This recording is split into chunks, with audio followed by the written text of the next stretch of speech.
kesengsaraan atau suffering theology secara berlebihan dan tidak pada porsi Alkitab itu juga salah. Ketika saya bekerja keras sebagai seorang ayah, saya mungkin tidak suka sesuatu yang mewah-mewah. Saya tidak suka sesuatu yang berbau yang menyenangkan daging saya. Tetapi ketika saya mengumpulkan begitu banyak harta, ketika saya meninggal dunia, saya berikan untuk siapa? Untuk anak-anak rohani tentunya. Oh, kalau gitu saya mengharapkan kematianmu supaya saya dapat warisan, gitu ya. Tapi sidang jemaat yang dikasihi Tuhan, seorang ayah meninggal memberikan warisan kepada anak-anaknya. Demikian juga ketika Kristus mati, Dia menebus dosa-dosa kita, Dia meninggalkan warisan kepada kita.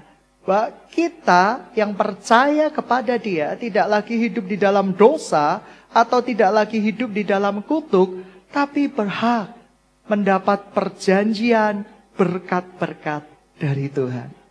Oleh karena itu, saya percaya prosperity theology jikalau sesuai dengan Alkitab itu indah. Suffering theology jikalau sesuai dengan Alkitab itu sangat indah. Tetapi seringkali kita salah menafsirkannya. Sehingga contoh, Tuhan berikan kita berkat. Yang kita bisa membeli mobil.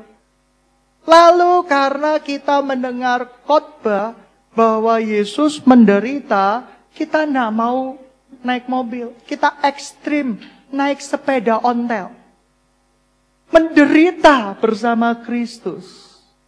Menderita bersama dengan Tuhan Yesus. Apakah itu bentuk suffering theology? Itu bukan seperti itu. Ada yang ketika engkau diberkati Tuhan, engkau bisa pergi ke dokter yang lebih baik. Anda memilih dokter yang belum lulus dengan anggapan supaya dapat murah banget. Lalu membeli obat-obatan yang sangat murah. Dengan anggapan ketika Anda melakukan itu, Anda menyenangkan hati Tuhan. Ketika anak saya ekstrim kiri, saya berikan uang sangu 5.000, 10.000. Lalu ketika di sekolah, ia memberi air mineral. Lalu karena saking menghayati teologi suffering, ia membeli permen 1 biji dibagi berdua dengan adiknya. Kira-kira apakah ini benar? Begitu banyak orang yang salah menerapkan suffering theology. Kalau kita menyakiti diri kita, kita akan menyenangkan hati Tuhan. Itu salah benar. Karena sebenarnya saya rindu, walaupun saya tidak bergaya hidup mewah, saya rindu anak-anak saya ketika saya berikan uang, dia bisa menggunakan yang tepat untuk keperluan dirinya. Dan ketika kita terlalu menghayati suffering theology ini, begitu banyak yang salah menerapkan bahkan di luar firman Tuhan itu sendiri.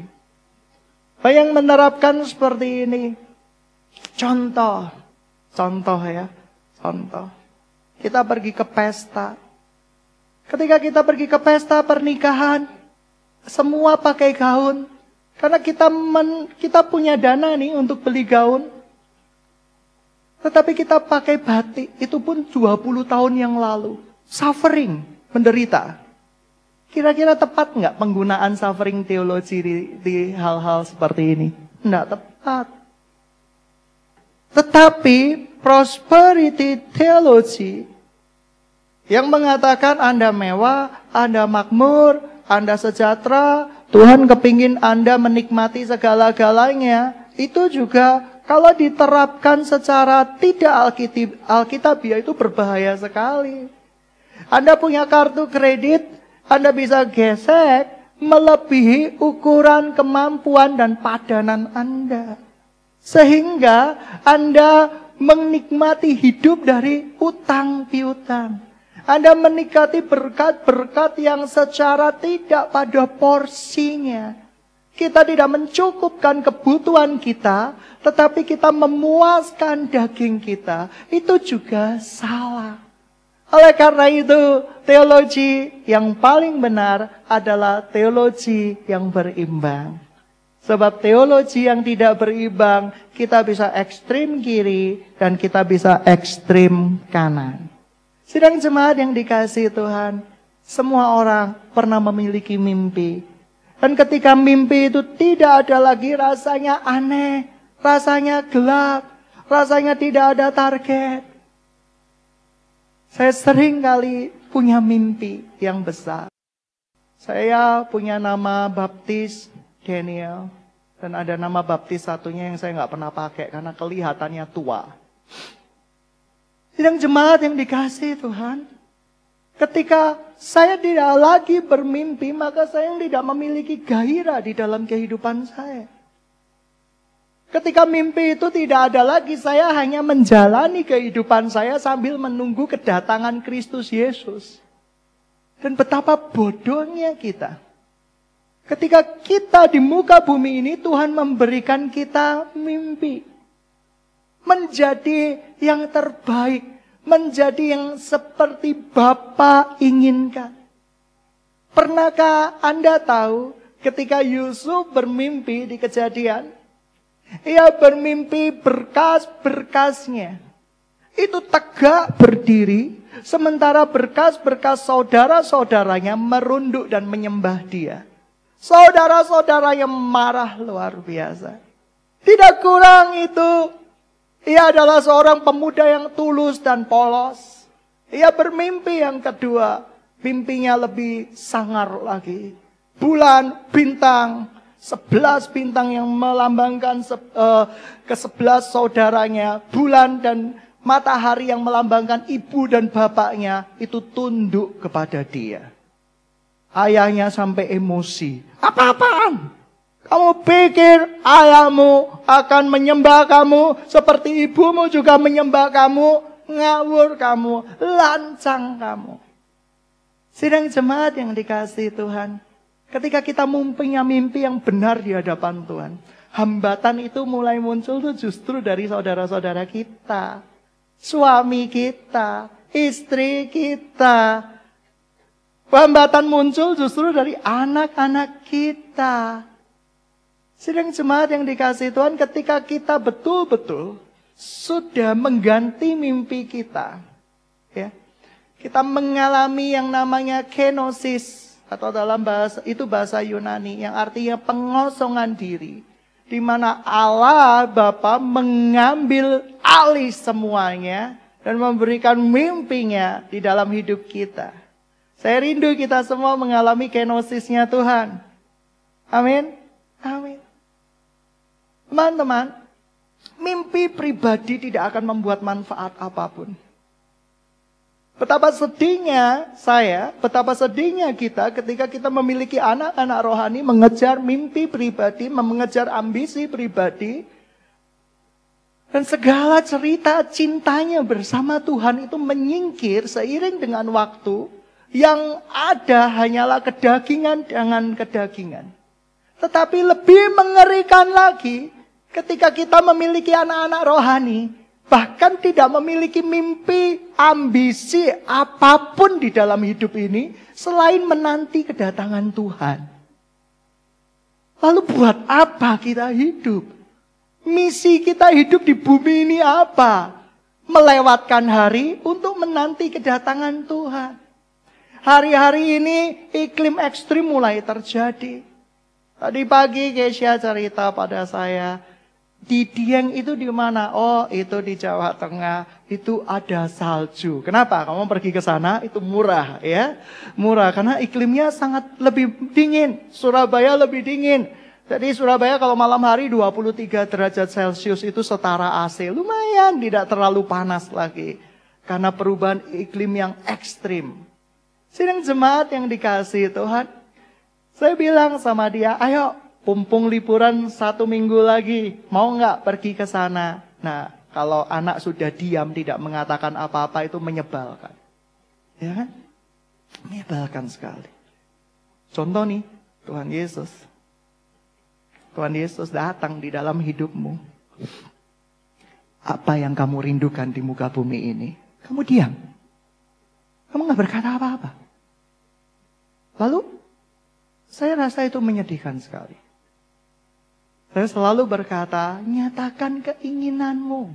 Walaupun keinginanmu nanti dibenerin sama Tuhan. Tidak apa-apa.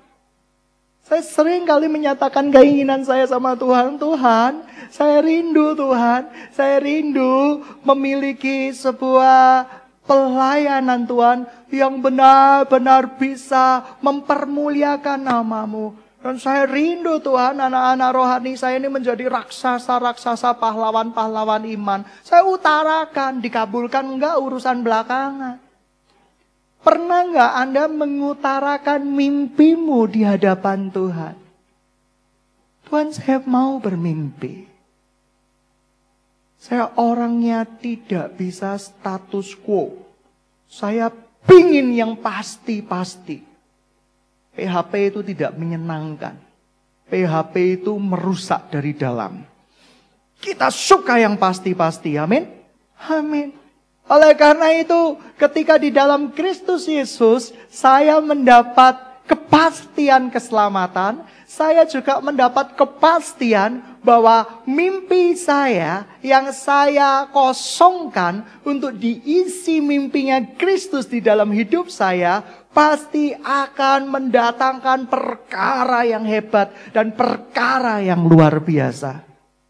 Berapa banyak di antara kita yang tidak mau mengosongkan diri, memakai ambisi kita untuk sebagai kekuatan kita. Rasa sakit hati kita terhadap kemiskinan kita di masa kecil sebagai kekuatan kita untuk membangun perekonomian yang luar biasa. Kita memakai sakit hati ditolak pacar untuk sukses. Kita memakai hal-hal yang negatif untuk sukses. Berapa banyak orang yang berhasil diet karena ditolak pacarnya. Ingin mengubah dirinya sedemikian rupa supaya ganteng luar biasa. Supaya cantik maksimal dengan satu harapan yang sebenarnya tidak alkitabiah. Supaya pacarnya sangat menyesal sudah memutuskan dia. Rasanya kalau melihat wajah-wajah menyesal itu bahagia. Oh, begitu gembira. Kita ini punya roh sadis. Harus dibuang. Sadis kalau orang menderita. Ya kan? Sadis.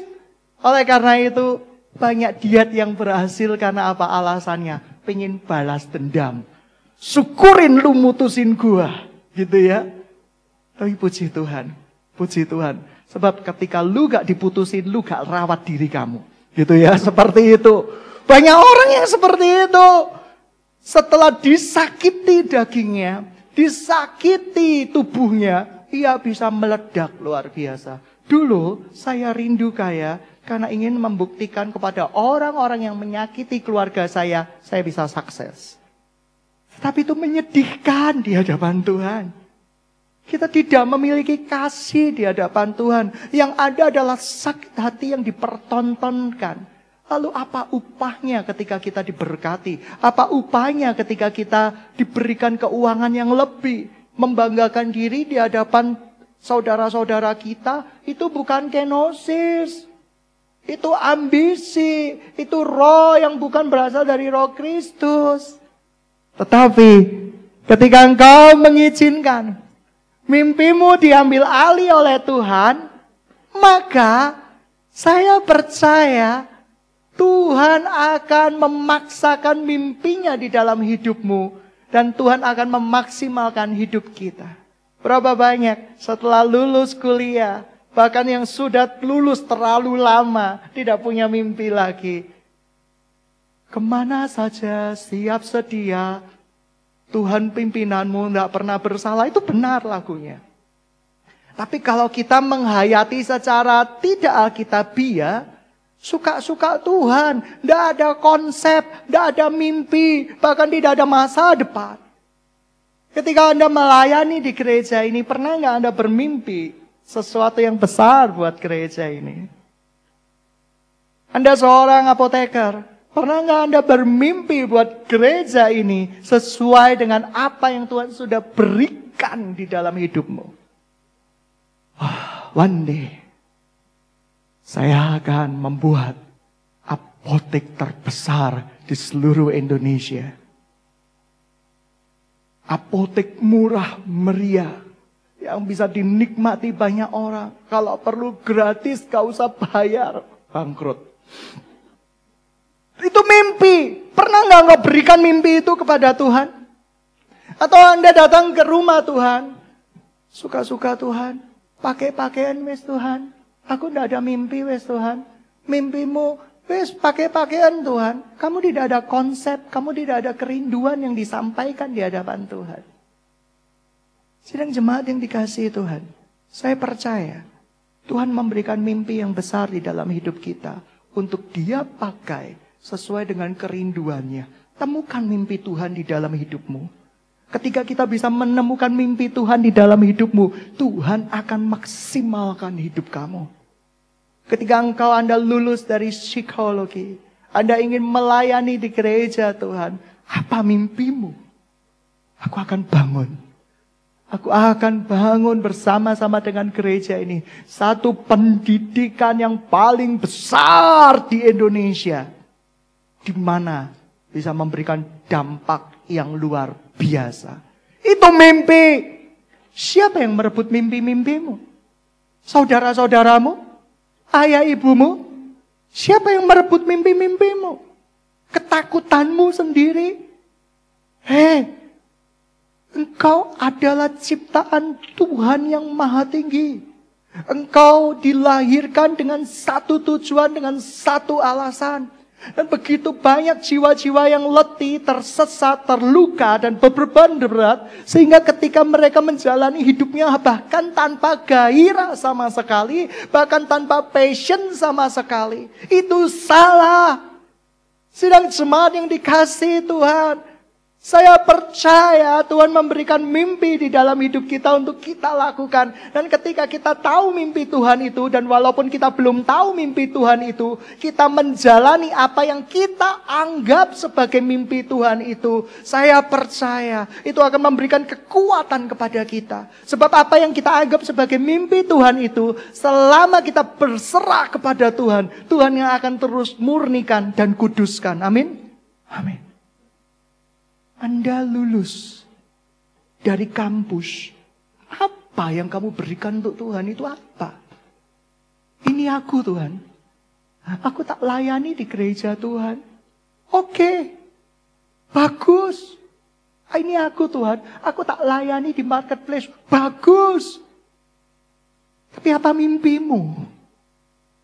Orang yang di marketplace bahkan tidak tahu apa yang dia harus lakukan. Pekerjaannya ganti-ganti. Trial and error. Dan akhirnya error semua. Mencoba memasak. Padahal dia nggak cepat memasak. Dia tidak memahami talentanya. Masakannya hanya bisa dinikmati oleh teman-temannya yang sungkan merusak gambar dirinya dan mengatakan bahwa nikmat sekali masakanmu. Sebenarnya kita ini penipu-penipu kok. Coba ya, coba. Saya ini orangnya suka terus terang. Cuma pada satu kali juga nggak enak juga sih ya. Ada orang bawa kue misalnya seperti itu. Kuenya ini sudah berjamur dari Jakarta. Kuenya ini sudah berjamur. Dia telepon, enak kuenya. Ngomong apa kamu? Ayo, ngomong apa kamu? Berjamur! Nggak enak. Kita kan takut ya menyakiti dia ya. Kita berkata, oh enak kok, lumayan. Kita bohong gak? Kita bohong. Kita dosa gak? Kita dosa. Sering kali kita penipu-penipu seperti itu. Teman kita masakin kita, bawain makanan seperti kita, padahal asinnya minta ampun. Pertanda ingin kawin gitu ya, seperti itu. Dan Dan kita ketika ditanya masakannya enak nggak, sungkan kan sama lihatnya mukanya yang penuh dengan belas kasihan itu. Lalu kita berkata bahwa enak kok, enak gitu ya, seperti itu. Dan dia semakin dibesarkan dengan pendapat-pendapat kita. Lalu kuatlah pendiriannya mendirikan restoran. Anda mencelakakan dia enggak? Shalom, Anda mencelakakan dia enggak? Mencelakakan. Kita memberikan sebuah mimpi palsu di dalam hidupnya. Kita tidak memberikan dia koreksi sama sekali di dalam hidupnya. Mimpi yang dari Tuhan perlu dikoreksi. Yusuf ketika dapat mimpi dari Tuhan dikoreksi sama saudara-saudaranya. Saya tidak pernah bisa bayangkan ketika Yusuf tidak pernah dikoreksi, tidak pernah dapat tantangan dari saudara-saudaranya. Ketika Yusuf berkata, berkas-berkas gandumku akan naik berdiri dan engkau akan, berkas-berkasmu akan menyembah aku. Lalu saudara-saudaranya berkata, hore, ye, Yusuf, keren kamu. Saya percaya nggak akan maksimal hidupnya. Mimpi yang nggak mendapat hambatan, mimpi yang tidak mendapat tantangan. Saya rasa itu bukan mimpi. Itu adalah mimpi yang tidak akan pernah menjadi kenyataan di dalam hidupmu. Sidang jemaat yang dikasihi Tuhan, Yusuf punya potensi di dalam hidupnya yang dilihat oleh Tuhan. Apakah potensimu? Saya percaya Tuhan sedang melihat potensi di dalam kehidupanmu. Jangan kerdilkan ciptaan Tuhan, yaitu dirimu, dengan merendahkan dirimu. Saya bilang suatu hari di tempat ini ada pelayanan anak. Guru-gurunya yang khotbah. Oh gak bisa, gak mampu. Aku itu gak bisa apa-apa, kita ini gak bisa apa-apa. Kita itu memandang diri kita terlalu rendah. Kita ini ciptaan Tuhan yang maha tinggi. Gelarnya raja di atas segala raja, Tuhan di atas segala Tuhan. Dan kita diakui sebagai anaknya. Dan kau berkata engkau gak bisa apa-apa. Shalom. Engkau sanggup di dalam nama Tuhan Yesus Kristus yang memberikan kekuatan kepada kita. Engkau sanggup untuk melakukannya. Kemarin radio ulang tahun ke-11. Sebenarnya bukan 11 sih. Saya ralat mati surinya 10 tahun. Mati sudah. Dia baru 3 tahun itu umurnya. Ya kan? Umur baru 3 tahun. Karena 10 tahun dalam masa-masa PHP. Tidak nyaman, tidak jelas. Di PHP oleh perizinan. Dapat tidak, dapat tidak, dapat tidak. Dapat. Tetapi apa mimpi kita di radio? Cuap-cuap begitu saja? Enggak. Saya orangnya paling suka bermimpi. Ketika melihat radio sudah ada izin saya mimpi. Ada studio radio di sana. Di situ ada sofa-sofa. Orang bisa bincang pagi di sana. Seperti itu. Lalu akan mulai muncul ide. Bagaimana kalau kita lanjutkan ke televisi. Streaming. Televisi beneran. Mimpi. Tuhan akan memberikan janjinya kepada orang yang berani bermimpi. Saya percaya Tuhan akan memberikan tanggung jawab gereja ini kepada Anda semua yang mau bermimpi. Kemarin saya share cerita. Gereja ini gereja yang luar biasa uniknya. Visi dan mimpi Seven Voice, Voice of Blessing.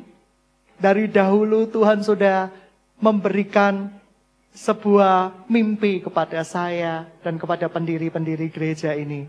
Nantinya, jangan berharap ya uang dari jemaat ya. Karena jemaatnya rata-rata pemuda-pemuda. Rata-rata dewasa muda. Dan kita menjadi pelopor atau perintis. Jadi bukan orang yang settle-settle. Tapi apa yang terjadi? Benar. Tuhan memberikan kita Voice of Blessing. Sebuah wadah yang bisa memberkati anak-anak Tuhan. Ketika saya jalan di bawah, saya lihat ini kosong. Saya berkata, ini tidak baik. Puji Tuhan. Para Lewi ada yang menangkapnya dan dijadikan dijadikan sebuah marketplace atau usaha untuk memberkati gereja Tuhan. Saya lihat, saya angkat topi sama mereka. Pembukuan bahkan saya nggak pegang. Saksi hidupnya masih hidup kok. Dan bisa memberkati. Tapi ketika saya melihat dalam perjalanan, ini tempat sudah kita sewa. Sedemikian besarnya, untuk apa kita tidak karyakan? Saya sudah menjual mimpi saya ke banyak orang. Pakaian tempat ini, pakaian tempat ini. Ayo, saya seperti motivator kesiangan. Gitu ya. Ayo pakai, kamu mau punya usaha gratis, pakai, enggak apa-apa. Paling bayar listrik. Ya kan, seperti itu. Ya kok, saya doakan terlebih dahulu. 2 tahun sudah didoakan terus menerus. Ya kok, saya doakan terlebih dahulu. 3 tahun saya nggak tahan. Orang yang dapat mimpi dari Tuhan itu gak tahan. Saya bilang sama salah satu Lewi, buat sesuatu. Saya bermimpi ada gaun-gaun pernikahan di sini, mempersiapkan anak-anak kita kalau nikah gratis gaunnya. Amin. Amin. Ya kan? Kan sering kali saya mendapat surhat, sambat, gaun pernikahan mahal. Ya kan? Padahal saya lihat gaun itu kayak kain korden cuma diputer-puter gitu aja loh. Kenapa susah amat sih? Ya kan? Seperti kain korden ya. Kamu tahu tirai korden yang putih? Kan korden ada 2 ya. Yang sini ada warna coklat, di belakangnya itu ada putih. Nah itu mirip gaun pernikahan bukan? Coba cek, mirip. Beda-beda tipis. Nah, sedang jemaat yang dikasih Tuhan, saya memiliki mimpi. Tapi saya tahu, mimpi ini bukan untuk kekayaan saya. Tapi ini untuk warisan anak-anak rohani saya. Oleh karena itu, kami investasi iman lagi. Beberapa puluh juta, beberapa ratus juta. Enggak pakai dana gereja sepeser pun. Apanya dipakai? Enggak ada. Gitu ya, seperti itu. Tidak memakai dana gereja sepeser pun. Kita bangun, kita datengin, kita mau anak-anak ada yang melayani di sana. Make up dan yang lain-lain. Saya bermimpi. One day, kalau Febe menikah, mas kawinnya adalah gaun gratis. Ya kan?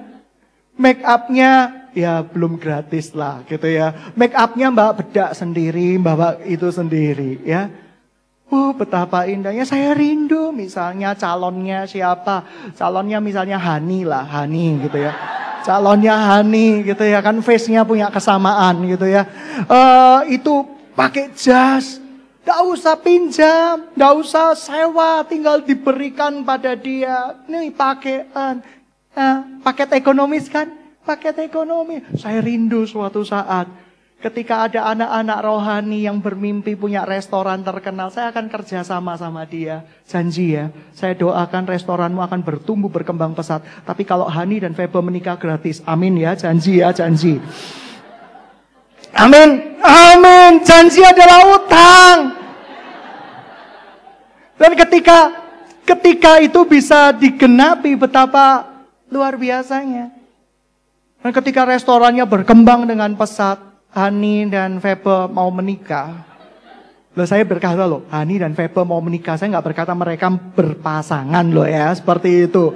Ketika Hani dan Febe mau menikah, seperti itu. Semuanya serba gratis. Pendetanya gratis. Hani akan bisik-bisik. Kok aku gak bisa bayar kamu kok, balikin ya angpaunya. Iya, tak balikin.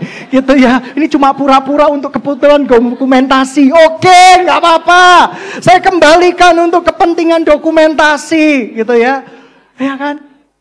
Jadi seperti itu saya juga akan bilang sama Hani. Han, kalung saya ini untuk kebutuhan dokumentasi ya Han ya. Gitu ya. Setelah saya kalungkan saya rampas kembali. Gitu ya, seperti itu. Sedang jemaat yang dikasih Tuhan, berani bermimpi dong. Saya rindu bermimpi sekali. Saya lihat ketika tempat di bawah kosong, gaun-gaun sudah mulai berdatangan, puji Tuhan. Salah satu Lewi sangat berbahagia sekali, menata kiri, menata kanan, ya terserahlah. Iya kan? Yang penting bukan saya. Loh, saya punya mimpi loh. Gaun. Saya yang lakuin, Endang. Nggak mau. It's not my part. Ini bukan bagian saya. Tapi mimpi, berani bermimpi, itu indah. Dan ketika kita kasih koridor kemurnian, Tuhan akan memberikan kita sebuah berkat-berkat yang melimpah. Saya percaya itu. Siapa yang mau bermimpi? One day, kamu akan memiliki rumah sakit, angkat tangan. Gak ada yang berani. Takut kecewa. Mimpi itu perlu perjalanan waktu. Mengosongkan diri itu perlu perjalanan waktu. Kata kenosis dalam bahasa Yunani itu proses. Allah berproses di dalam Kristus Yesus. Ia mengosongkan dirinya, mengambil rupa sebagai seorang hamba. Di dalam Yeremia dikatakan, di dalam Yeremia kita baca. Dari tadi nggak baca ayat ya. Kita baca. Kita baca di dalam Yeremia. Yeremia 14 ayat yang ketiga. Yeremia 14 ayat yang ketiga.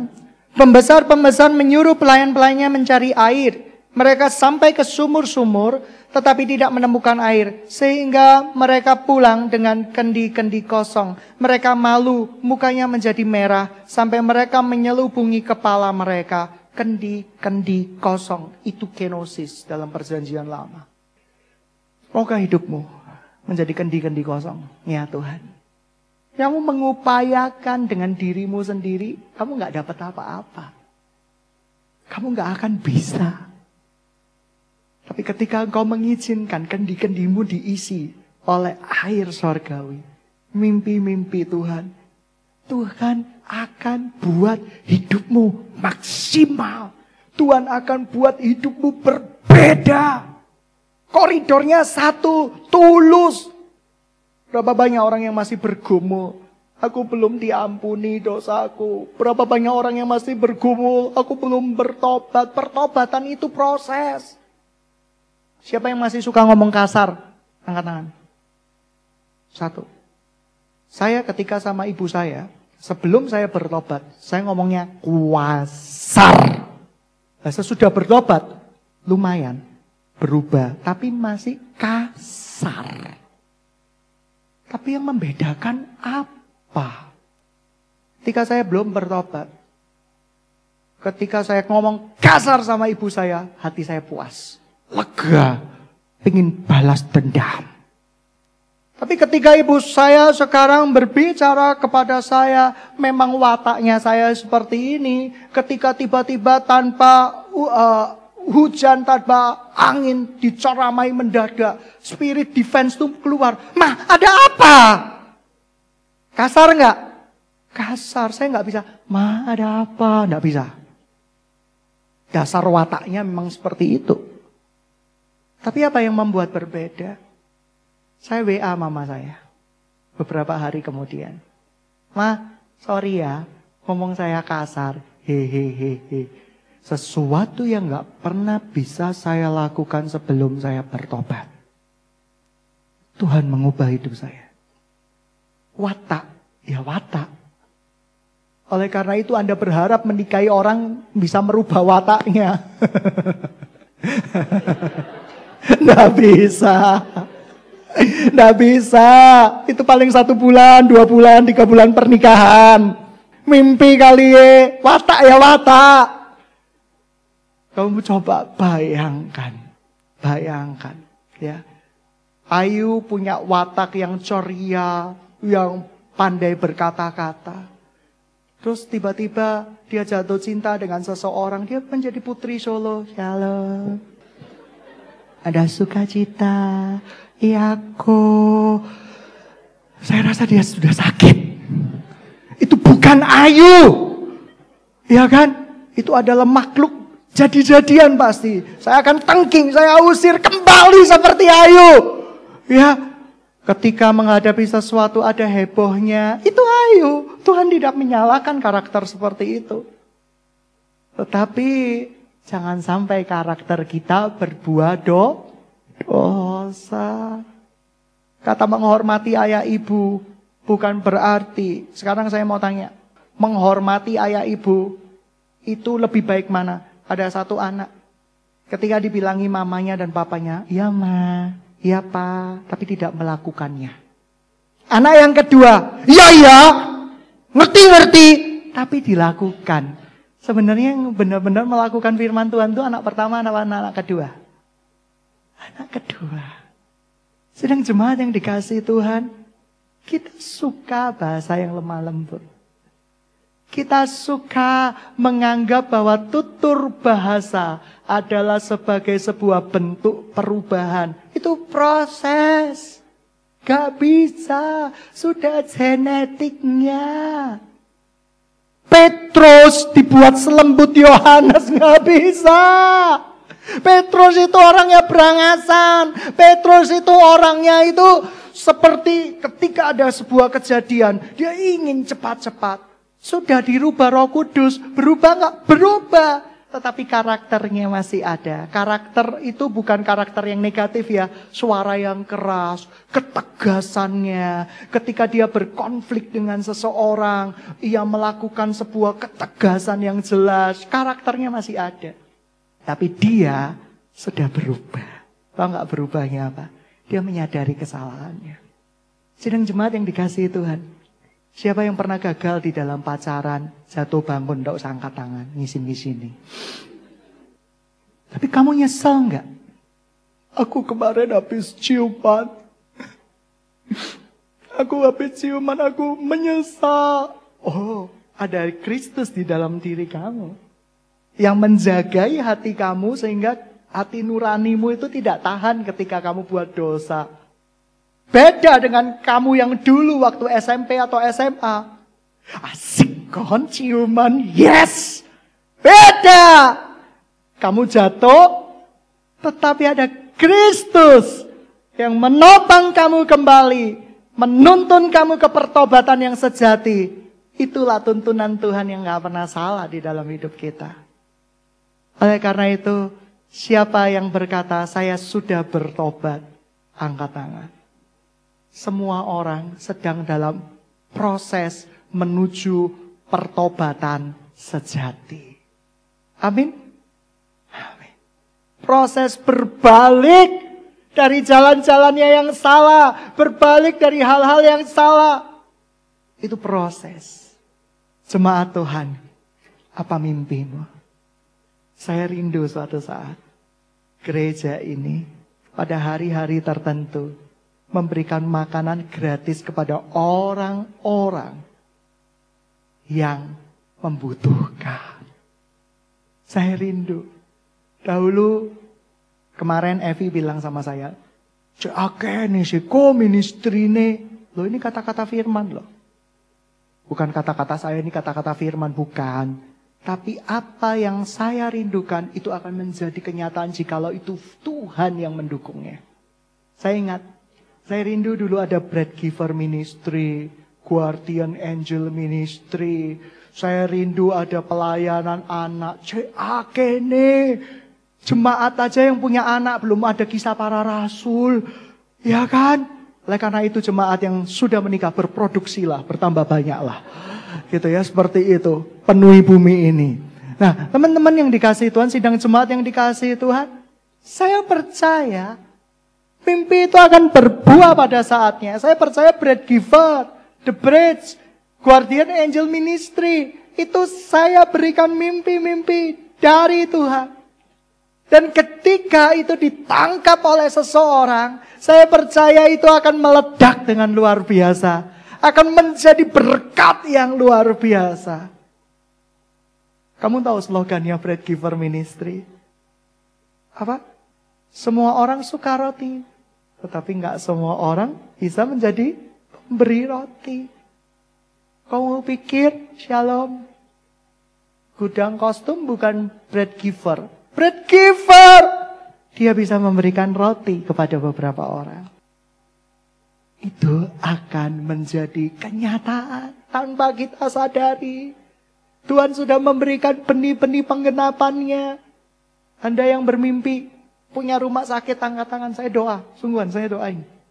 Oh, amin, puji Tuhan. Satu orang.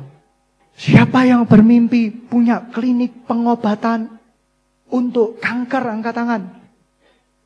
Kanker kering, kantong kering mungkin? Tidak ada. Itu akan menjadi kenyataan. Berani bermimpi. Ikuti proses mimpi. Yusuf bahkan dipenjarakan. Yusuf bahkan digoda oleh tante genit itu. Yusuf bahkan dilecehkan. Yusuf bahkan hampir dibunuh. Tapi mimpi Tuhan akan jadi kenyataan bagi orang yang percaya kepada Dia. Bagi orang yang percaya kepada Tuhan tidak akan dipermalukan. Saya rindu gereja ini menjadi perantara perjumpaan dengan Kristus. Sebab ketika kita berjumpa dengan Kristus, dihalangi istri kita, dihalangi suami kita, dihalangi anak-anak kita, tidak akan ada yang bisa memisahkan kita dari kasih Kristus. Kita akan mengalami perjumpaan dengan Dia. Syarat untuk memperoleh mimpi dari Tuhan, tidak ada cara lain. Kita berjumpa dengan Tuhan. Ketika kita berjumpa dengan Tuhan, kita tahu pasti Dia bukan Tuhan pembohong. Dia bukan Allah yang berdusta, yang mengingkari janjinya. Dia akan menepati janjinya sesuai dengan apa yang Dia rindukan di dalam hidup kita. Maukah kamu jadi roti yang terpecah buat Tuhan? Siapa yang mau buat jadi roti yang terpecah bagi Tuhan? Angkat tangan. Jangan cengeng. Jangan cengeng. Fighting spirit. Setelah kita memiliki mimpi dari Tuhan, diberikan mimpi dari Tuhan, berjumpa dengan Tuhan. Syarat memperoleh mimpi dari Tuhan yang kedua, memiliki fighting spirit. Jika kita tahu Yesus beserta kita, siapa yang bisa jadi lawan-lawan kita? Sidang jemaat yang dikasihi Tuhan, one day saya bermimpi. Ada seseorang yang punya restoran di tempat ini. Sungguhan. Makanannya lesat-lesat. Sehingga satu hari saya rindu. Semua orang ya yang bisa membaca Alkitab, kitab Roma dari awal sampai akhir, makan sepuasnya sampai selama-lamanya. Setiap hari Jumat kita memberikan makanan gratis. Pernah nggak kamu bermimpi? Saya pernah bermimpi. Aduh, saya ini bilang sama Tuhan di dalam doa saya, Tuhan, saya ini cari perkara. Kata ibu saya ini, saya suka cari perkara. Ketika ibu saya dengar cerita saya, rambutnya tambah rontok. Ya kan? Apa yang sedang kamu kerjakan? Saya excited. Oh, kita ada di gereja ini, kita akan bangun ini kostum. Kita bangun sekolah. Kita akan dirikan universitas. Ibu saya garuk-garuk gitu ya. Seperti itu. Sudah. Jangan cerita. Dengerin aja, stres. Gitu ya. Tapi saya perlu meluapkan mimpi saya. Ya kan? Saya cerita gitu ya. Cerita. Keisha, saya rindu Papa nanti di gereja Tuhan. Seperti ini. Dan reaksinya, amin. Gitu ya. Seperti itu. Itu mimpi dari Tuhan. Dan saya rindu sidang jemaat yang dikasihi Tuhan. Pendidikan mulai jadi kenyataan. Haleluya. Saya rindu. Lalu saya punya mimpi. Saya cerita sama teman bisnis saya. Pernah kamu bermimpi? Saya pernah jadi pemimpi bread giver. Saya mau buka restoran suatu saat lagi. Kalau sudah senggang. Tidak ngurusi sekolah lagi. Gitu ya. Dia gedek-gedek. Buat apa hidupmu? Hidup saya harus maksimal. Saya rindu. Tempat-tempat nasinya. Itu dikasih biasanya kalau kamu makan di McD. Nasinya dikasih apa? Pembungkus kan? Saya kasih ayat-ayat bungkusannya nanti. Dan beda-beda. Dan kokinya mendoakan terlebih dahulu. Dalam nama Tuhan Yesus. Ayat ini tepat gitu ya. Seperti itu. Ada seorang pasangan ya. Pasangan yang bukan anak Tuhan, yang bukan cinta Tuhan gitu ya. Mereka mau melakukan hal yang tidak benar di mata Tuhan.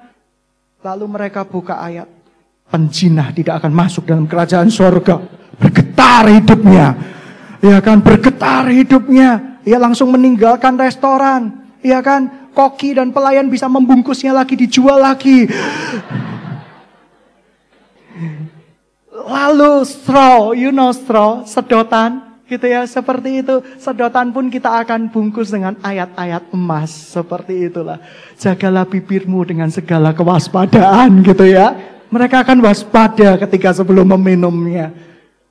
Kok idemu kok aneh-aneh toh? Ya memang gini, saya orang aneh. Gitu ya. Saya rindu bermimpi. Saya rindu bermimpi. Lalu siapa yang bisa melakukannya? Tubuh saya cuma satu. Roh saya cuma satu, jiwa saya cuma satu. Walaupun orang sudah berkata, kekuatannya melebihi 4-5 orang, ngawur. Tubuh ini fana, tubuh ini tidak ada apa-apanya. Oleh karena itu perlu orang yang bisa menangkap mimpi dari Tuhan. Kalau kita menunggu orang lain yang menangkap mimpi, kesuwenan kelamaan. Sekolah, kalau dari dulu saya tangkap. Dan tidak meremehkan. Mungkin sudah punya universitas. Dari dahulu, kalau kita berpikir untuk suatu saat kita memiliki rumah sakit. Suatu saat kita memiliki yang namanya panti asuhan yang besar. Dan kita mengerjakannya dengan tekun. Saya percaya itu sudah jadi kok sekarang. Seperti radio. Radio. 10 tahun itu kehendak Tuhan antara iya dan tidak. Kalau kita bisa datang ke Jakarta, menggedor pintunya tiap hari, mungkin gak 10 tahun, tapi 2 tahun selesai. Fighting spirit penting. Jangan sampai ya, kita sudah lelah ketika kita menuai. Mimpi-mimpi Anda dikabulkan. Kamu punya rumah sakit, kamu punya restoran, tapi Anda usianya 88 tahun. Anda melihatnya pun cuma senyum-senyum gitu ya.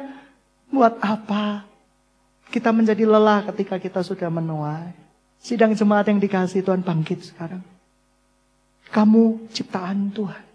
Berani bermimpi di dalam Tuhan. Selama mimpimu untuk kemuliaan nama Tuhan, Tuhan akan support engkau. Tuhan tidak akan pernah mempermalukan pekerjaan tangannya. Tuhan tidak akan pernah mempermalukan kita. One day saya bermimpi ada orang yang mengisi seminar-seminar. Anda akan diundang di seminar-seminar tentang pendidikan anak. Suatu saat saya bermimpi Anda akan diundang di dalam sebuah acara televisi untuk benar-benar Anda dipakai Tuhan untuk mengobati anak-anak yang sakit. Sakit secara jiwa, sakit secara fisik. One day saya rindu Anda diekspos media karena ketulusan Anda. Anda punya rumah sakit. Dan ditulis, rumah sakit ini yang gak punya uang, gak usah bayar. Saya rindu. Saya bilang sama teman-teman, saatnya tiba. Tidak lama lagi kita akan dirikan sekolah gratis. Lihat prosesnya Tuhan. Jadi ya jadi. Tuhan tidak mungkin berdusta. Dan itu bukan untuk kehormatan saya. Buat apa? Hidup ini untuk menanti kedatangan Tuhan. Tidak berkarya di dalam hidup kita. Hidup kita itu menyedihkan sekali. Berkarya nyata bagimu. Itulah kerinduanku. Apa? Menjadi saksimu, masyurkan namamu. Itu indah sekali. Saya rindu nama Tuhan dipermuliakan karena kehidupan kita. Percuma kita dikenal orang yang punya 10 rumah, 30 rumah, 60 rumah. Tapi Tuhan tidak melihat hatimu yang dipersembahkan untuk Dia. Tuhan tidak melihat apapun. Tidak ada kekosongan di dalam hidupmu. Tidak ada pengosongan diri. Yang ada adalah aku. Bukankah hidupmu bukannya engkau lagi. Melainkan Kristus berserta mimpi-mimpinya ada di dalam hidupmu. hidupmu. Oh, kalau kamu ngerti arti kata kenosis, bulu kudukmu akan merinding. Yesus mengosongkan dirinya, mengambil rupa seorang hamba. Berapa banyak orang berlaku sebagai wise man, orang bijak, datang ke gereja Tuhan, menyelidiki mana yang salah di gereja tersebut. Apakah kedudukanmu di hadapan Tuhan sehingga engkau menghakimi saudaramu? Seringkali kita menjadi orang wise man, Farisi man. Oh, menarik, banyak. Oh, kok banyak tidak menarik, tidak eksposisi. Musik-musiknya redup, aku tidak suka ini. Siapa engkau? Sehingga Tuhan mengangkat engkau menjadi seorang pengamat-pengamat. Seorang pengamat haruslah hidupnya lebih kudus dari orang yang diamati. Ketika di restoran di luar negeri, ketika engkau mau menjadi komentator atau pengamat dari restoran tersebut, kamu betul-betul orang yang lebih dan lebih ahli daripada semuanya itu. Tapi begitu banyak anak Tuhan datang untuk mengamati, untuk melihat kelemahan, dan untuk melecehkan tubuh Kristus yang sedang dalam perjalanan disempurnakan. Gereja tidak akan pernah bisa bersatu sebelum Kristus turun sampai pemulihan segala sesuatu. Yang bisa menjadi kepala gereja siapa? Kristus. Kita tidak bisa. Kamu berusaha untuk menyatukan gereja-gereja, gak bisa.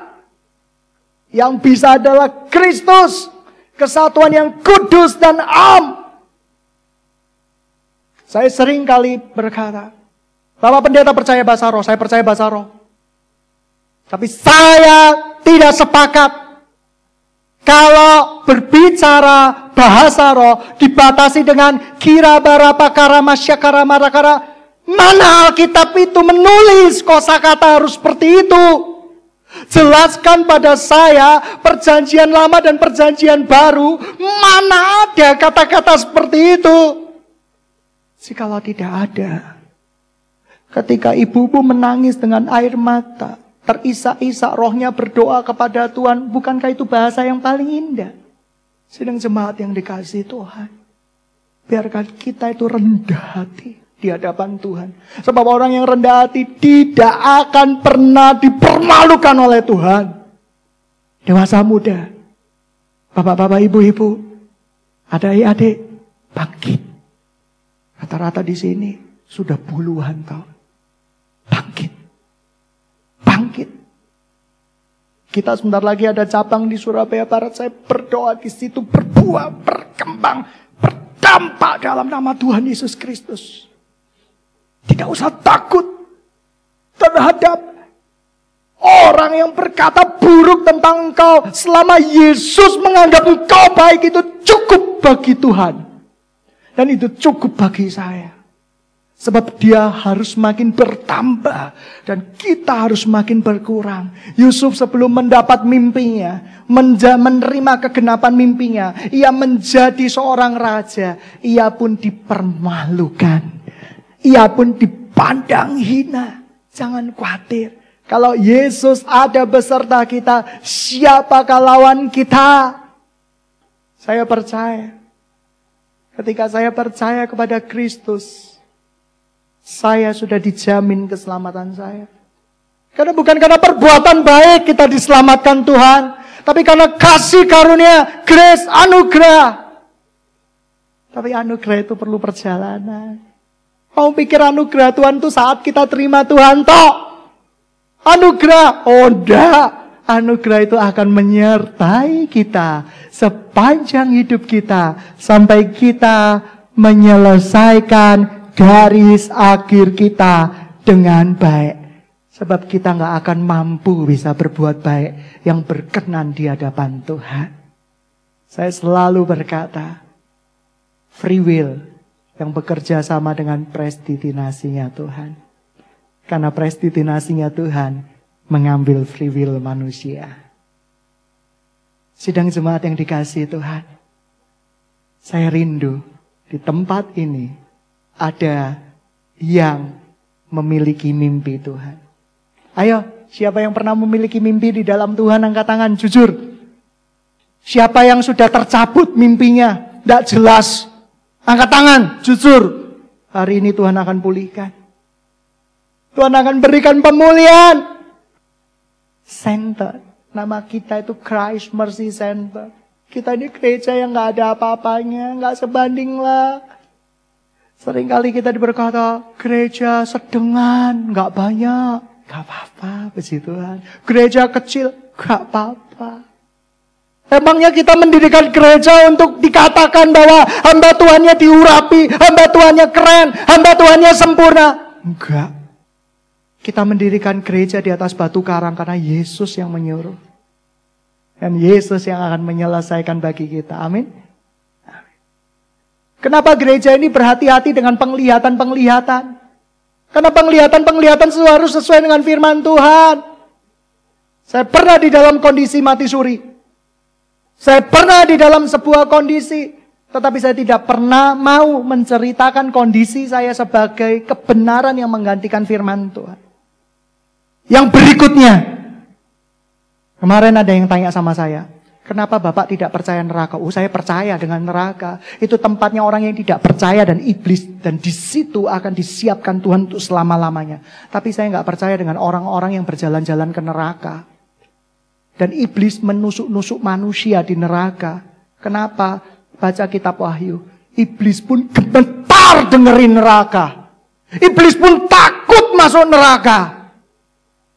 Dan bagaimana iblis yang ketakutan masuk neraka bisa menyiksa manusia? Itu mitologi daripada agama-agama. Di neraka nanti ada iblis yang siksa. Tapi itu tidak alkitabiah. Neraka ada. Saya percaya orang tidak percaya Yesus akan masuk neraka. Tapi saya tidak percaya cerita-cerita yang mendramatisirnya karena nggak ada di Alkitab. Dan segala sesuatu yang tidak bersumber pada Alkitab, singkirkan. Karena Alkitab adalah kebenaran yang mutlak, kebenaran yang murni. Amin. Sekarang saya mau tanya. Saya mimpi nih. Saya mimpi ke surga. Di surga itu ada liftnya tingkat 100. Kamu berani jamin di surga pasti ada liftnya tingkat 100? Lalu kita menjual mimpi kita untuk mendapatkan begitu banyak jiwa-jiwa. Itu tidak benar. Kesaksian seperti ini seperti kesaksian produk obat. Tahu nggak produk obat? Aku mari minum ini, kankerku sembuh loh. Ayo bergabung jual obat ini. Come on. Kita dewasa. Kita menjadi anak-anak Tuhan yang dewasa. Yang berhikmat di dalam mengatasi segala sesuatu. Yang mau mengambil rupa seorang hamba. Yang terakhir, para pemain musik maju ke depan. Sidang jemaat dikasihi Tuhan. Yang mau bermimpi buat Tuhan, bangkit berdiri sekarang. Yang gak mau bermimpi buat Tuhan, duduk. Yang sungkan gara-gara saya ngomong gitu dan terpaksa berdiri, ya gak apa-apa berdiri juga. Amin. Siapa yang mau hidupmu dipakai untuk kerajaan Tuhan? Angkat tangan, lambaikan tangan. Siapa yang pendidik guru di tempat ini? Angkat tangan. Angkat tangan tinggi-tinggi, gak usah malu-malu. Siapa yang mau khotbah tingkat internasional dan tingkat nasional? Loh, mau turun tangan. Khotbah ini tidak akan berhasil. Saya butuh urapan itu akan muncul ketika engkau akan mau menerimanya. Aku tidak pandai bicara. Kamu pikir saya pandai bicara? Saya ini dulu pemalu. Saya ini ngomong aja nggak bisa. Lihat orang aja gemeteran. Ya kan? Kira-kira mirip Miss Christine waktu kemarin jelasin ke orang tua murid. Aduh gemeter aku. Tetapi Tuhan rubah hidup saya. Teman-teman, siapa? Saya tanya lagi nih ya. Yang gara-gara dosa dan beban yang merintangi, akhirnya kamu nggak yakin dengan mimpi kamu. Angkat tangan. Banyak ya? Banyak. Tapi saya mau kasih tahu. Kamu itu sudah dalam proses menuju pertobatan sejati. Siapa yang dulu berbuat dosa merasa salah, sekarang berbuat dosa merasa salah dan gelisah, angkat tangan. Puji Tuhan. Puji Tuhan. Namamu tercatat di dalam kitab kehidupan, saudara. Amin. Amin. Ada orang yang kesaksian. Ada pengamen yang suaranya cempreng. Nyanyi. Sudah nyanyi maksa ketuk-ketuk pintu lagi. Prok, prok, prok. Ini anak Tuhan loh. Langsung mobilnya dipinggirkan, diajak duel. Emosi. Karena memang bawaannya seperti itu. Dia begitu mengangkat stang itu loh yang buat itu mobil, dongkrak mobil, mau dianukan dengan pengamennya karena pengamennya bawa pisau, dia ginikan, terus tiba-tiba dia sadar, oh hidupku bukannya aku lagi ya, langsung, sorry ya aku emosi gitu, pengamennya sampai tenggengan gini ya, tenggengan maaf saya sudah berlaku tidak baik ya, tadinya sebenarnya kalau tanpa emosi kasih 500 sudah baik, dikasih 50.000 sorry ya, seperti itu hidupnya udah berubah. Siapa yang bisa merubah dia? Yesus. Dia gak sampai berbuat dosa. Puji Tuhan. Tapi temperamennya yang keluar dari mobil langsung dipinggirkan itu spontanitas. Itu bawaan orok. Itu kode genetiknya dia. Seperti contoh Ayu ketika mendapat pacar. Wah, itu kode genetiknya dia. Seperti misalnya Elita mendapat pacar, diam-diam tiba-tiba mau nikah. Itu kode genetiknya dia. Dan itu indah di mata Tuhan. Amin. Amin. Itu yang menjadikan bumi ini penuh warna. Mari kita tundukkan kepala kita. Kau baik Yesus. Kau baik banget.